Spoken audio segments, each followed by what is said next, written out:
My name's Duane, I'm a recovered relapser. Hi, When I got asked to share my experience at step one, it's where do I turn to? I turn to the big book. It's where everything I need to know about the illness that I suffer with is, I identify myself as a recovered relapser because on page 35 of this book, it tells me the crux of my problem is relapse. And when I look back at my experience, relapse. I looked into the definition of relapse, and it's to deteriorate after a period of improvement. And that makes absolute perfect sense to me. And really, the last sort of 10 years of my using. Not going to dwell too much on the beginning of my drinking and drugging because really it's irrelevant. I was drinking then out of choice. I started to drink and use because I really enjoyed it. I wasn't trying to fix anything in me. I wasn't, it's just I took it and it was great. And I thought I'm going to do more of that. And that's what I did. I picked that first drink or drug up about the age of 13, and for the next 10 years it was exciting and fun. There was no consequences, and I had a really good time. I did, and I got to the age, fast forward to the age of 23, and that's when I can really look back. I got my situation changed, my circumstances changed, and I've got a child on the way. So I've started to identify that I'm a little bit different than the people I'm drinking and using with. They go home after the club, and I'm looking for the next party. And I could see that really I weren't going anywhere. I'm spending every penny I've got, and I've got this baby on the way, and so I make a firm resolution, and I'm going to reference a big book, because my experience is all in here. There was a man, Bill Wilson, in Bill's story, he writes my story really, but 85 years ago. And, so Bill's story, page 5, I woke up, this had to be stopped. I saw I could not take so much as one drink. I was through forever. Before then, I'd written lots of sweet promises, but my wife observed that this time I meant business, and so I did, and swore off, firm resolution, never doing that again. As it says in the very next line, shortly afterwards I came home drunk. That's just my experience. A couple of days after this firm resolution, bang, I relapse.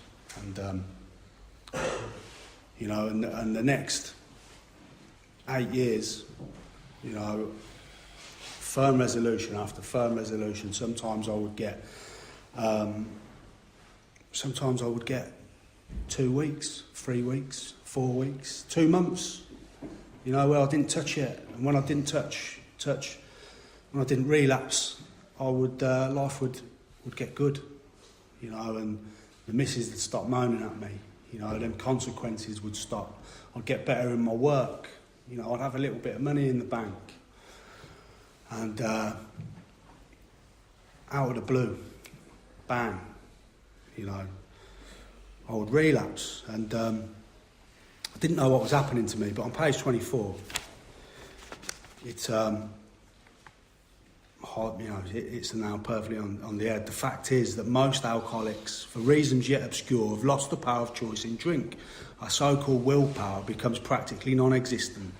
We are unable at certain times to bring into our consciousness with sufficient force the memory of the suffering and humiliation of even a week or a month ago. We are without defence against the first drink. Didn't know none of this. Do you know what I mean? I'm just walking through life, trying to stop myself from relapsing, trying every different way imaginable. A change of environment, going different services, changing jobs and relationships, and nothing ever was sufficient enough to hold me for any considerable amount of time. And I got pointed in the direction of CA in 2014, and that's when I landed here. there was a lot of happy people in the room, you know. It was all really happy, and they looked well, and I was enjoying life, and I did what I was kind of told, you know, find a sponsor, get a big book, send some gratitude lists, and attend lots of meetings, and that was the direction that I got, and that's what I did. I thought, yeah, that's the answer, you know, but very quickly,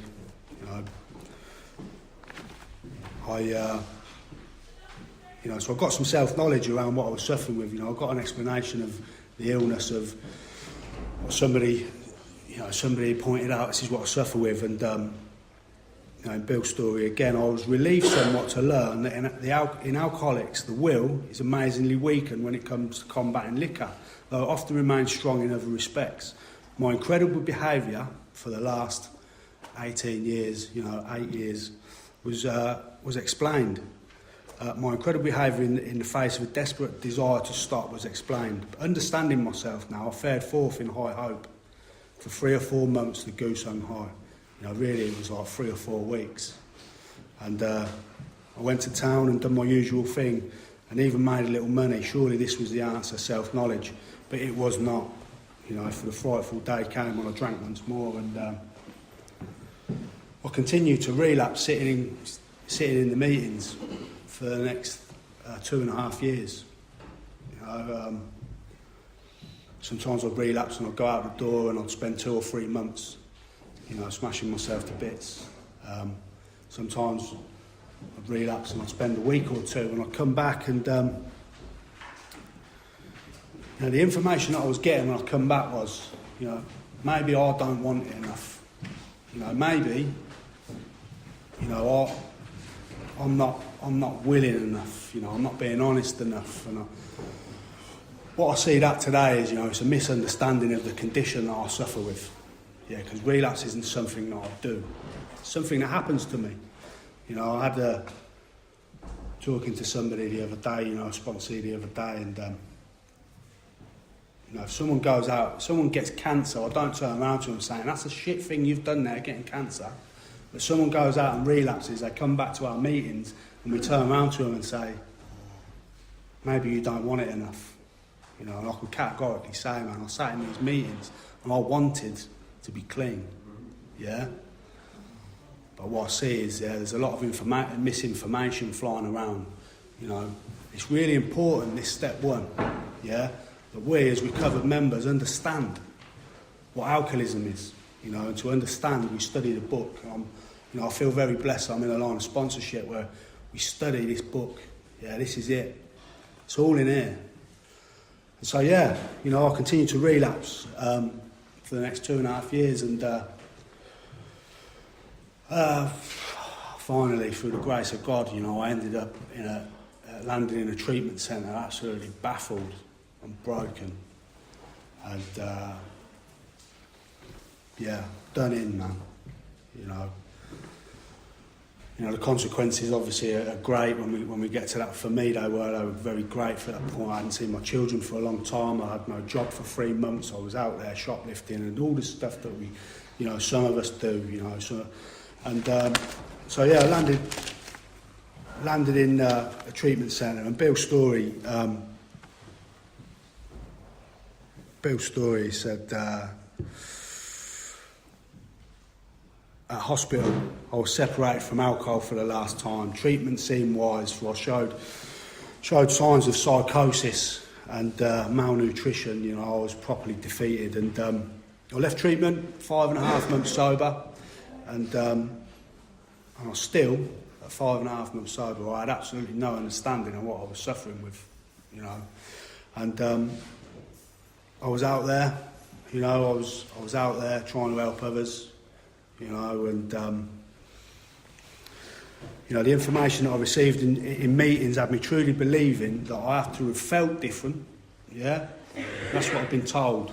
That to be, you know, a lot of talk about feeling different as a child, and this, you know, I use on my feelings and all this sort of stuff, and that's not my experience. Yeah, because life is good. You know, Jim and Fred, you know, especially Fred. You know, life was good. And there was times, times I did use on my feelings, but there was other times, everything was cool, and I just used. I had no idea why. So I'm in the meetings. I'm truly believing that I had to have felt different as a child, say, or in my daily life, to be an addict. I had to have suffered trauma, and alcoholism had this, spiritual aspect to it, and that's what I believed. And I heard things like a grateful addict will never relapse. I can categorically tell you there was times when I was sitting in these meetings and I was pretty grateful to be a couple of weeks clean, and I still relapsed. Yeah, there's a lot of nonsense that gets thrown around. My experience didn't match what was in this book. I was reading this book and I was going through it with other people, and my experience just didn't match what other people were telling me, and I couldn't quite put my finger on it. And at 20 months, I'm out there sponsoring. I haven't got a sponsor myself, but I'm out there sponsoring numerous people.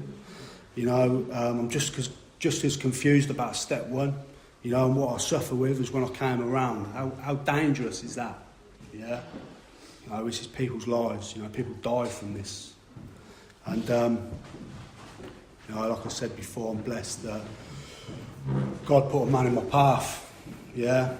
And put a man in my path that was truly armed with the facts about himself, relapse and that book. Yeah. And